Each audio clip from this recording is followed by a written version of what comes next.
Assalamualaikum warahmatullahi wabarakatuh. Kaifahalukum anak-anak? Alhamdulillah hari ini kita kembali bertemu dalam pembelajaran tematik ya. Jadi untuk hari ini kita terakhir belajar di tematik 3C ya.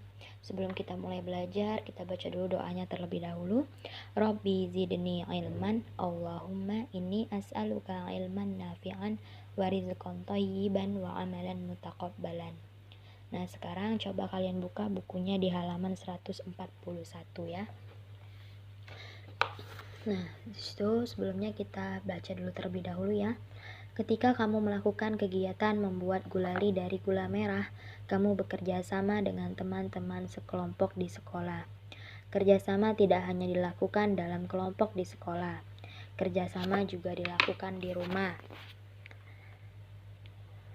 Salah satunya adalah saat mengerjakan berbagai pekerjaan di rumah. Semua anggota keluarga pun saling membantu dan bekerja sama agar pekerjaan cepat diselesaikan. Dengan bekerja sama, anggota keluarga menjadi bersatu. Persatuan akan membuat segala sesuatu menjadi mudah dan indah. Sesama anggota keluarga akan semakin menyayangi dan mengasihi. Bekerja sama bisa dilakukan sesuai peran masing-masing. Membantu merapikan kamar sendiri, menyiapkan sendiri baju seragam sekolah, menjaga adik sambil bermain bersama, atau menyiram tanaman di halaman juga termasuk bekerja sama di lingkungan keluarga. Dengan melakukan hal-hal tersebut, kita telah bekerja sama menyelesaikan pekerjaan di rumah. Kita pun telah meringankan pekerjaan rumah yang harus dilakukan orang tua kita. Nah, jadi berdasarkan teks di atas bahwa kita itu sesama manusia harus saling bekerja sama. Bekerja samanya dalam rangka apa? Dalam rangka kebaikan ya, bukan dalam keburukan. Jadi bekerja sama dalam mengerjakan sesuatu agar pekerjaannya cepat selesai. Bukan bekerja sama untuk menyelesaikan sesuatu itu untuk hal yang buruk. Contohnya mencontek. Nah, mencontek itu nggak boleh ya. Jadi kalau mencontek itu bekerja sama dalam keburukan. Kalau bekerja sama di dalam keluarga, kita bisa banyak hal yang bisa kita lakukan. Bisa membantu orang tua, contohnya kalau kita lihat adiknya menangis, tapi uminya sedang lelah pulang bekerja. Nah, kita bisa membantu uminya untuk mengajak adiknya bermain biar adiknya nggak nangis lagi, atau membantu umi mencuci piring, membantu abi mencuci mobil, mencuci motor. Hal itu bisa kita lakukan ya, tapi tetap di bawah pengawasan orang tua ya, biar nggak ada yang salah. Misalkan nanti piringnya pecah atau motornya rusak atau lecet ya, nah itu juga nggak boleh ya.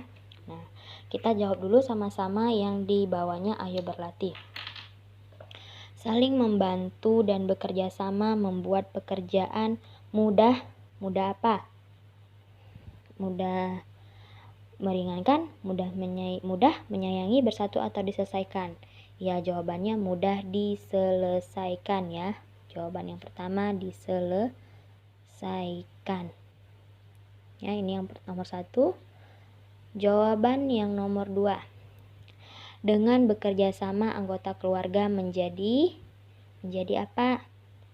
Menjadi bersatu. Pintar. Ini nomor 2. Nomor 2 bersatu.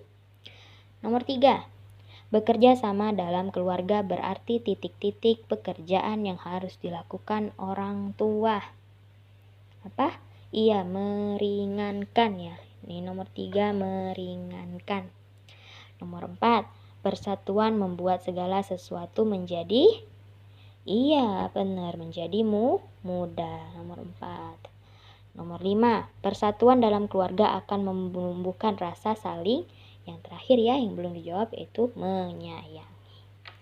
Ya, langsung dijawab aja di bukunya masing-masing ya. Kalau sudah kita jawab sama-sama, tapi tetap difotokan ya.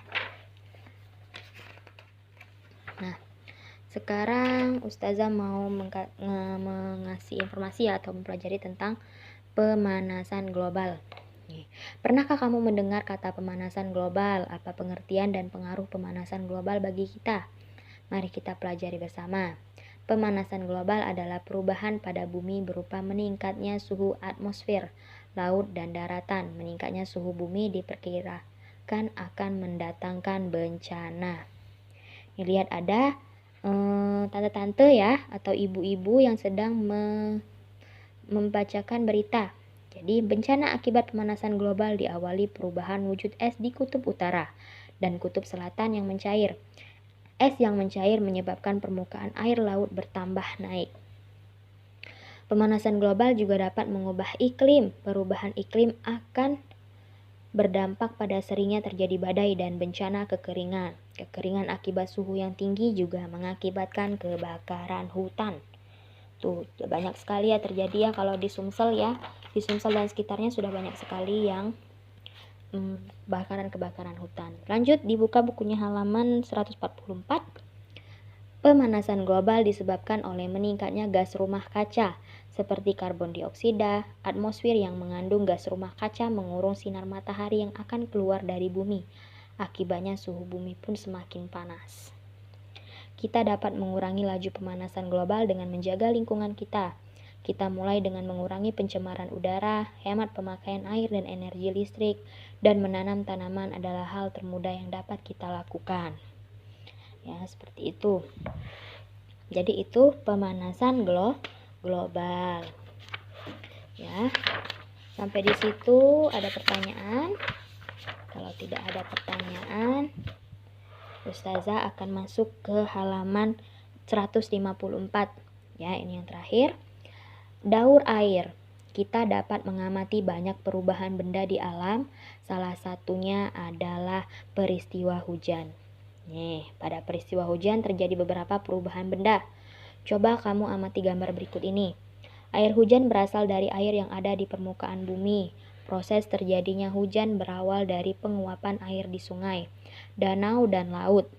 Pada peristiwa penguapan, air yang berwujud cair berubah menjadi uap yang berwujud gas. Uap air berkumpul menjadi butiran-butiran air di angkasa dan membentuk awan. Awan-awan terus terbentuk dan angin membuat awan-awan kecil berkumpul menjadi besar hingga bertambah tebal dan gelap. Butiran-butiran air kemudian membeku dan berubah menjadi kristal es. Lalu kristal es terus bergerak, bertabrakan dan saling melekat sehingga bertambah besar dan berat. Karena sudah terlalu berat, kristal-kristal es pun berjatuhan. Jika suhu udara di bawahnya berada di bawah titik beku, maka kristal es akan turun berupa kepingan salju. Jika suhu udara di bawahnya hangat, maka kristal es akan turun berupa air hujan. Lokasi terjadinya hujan tergantung pada pergerakan angin. Itu ada proses pembentukan hujan ya. Nah, coba dilihat halaman 155 ya. Pada peristiwa terjadinya hujan terjadi 4 kali proses perubahan benda. Lengkapi tabel berikut dengan perubahan-perubahan tersebut sesuai teks sebelumnya. Ya, jadi di sini ada proses perubahan wujud-wujud benda seperti yang sudah kita pelajari. Ya. Nah, contoh yang pertama nomor 1, air. Wujud benda apa? Air. Ya, berubah menjadi wujud benda maaf ya, benda asal air, wujud benda gas ya, uap air, berubah menjadi uap air, wujud benda. Kalau air apa ya wujud bendanya? Wujud benda perubahan menjadi, oh ya gini maksudnya, uap air, gas ke uap air ya, dari gas ke uap air ke gas menjadi uap air. Terus wujud bendanya itu air. Perubahannya yaitu dari air ke gas dinamakan menguap. Seperti itu ya. Nah, untuk nomor 2, 3, dan 4 dilanjutkan ya.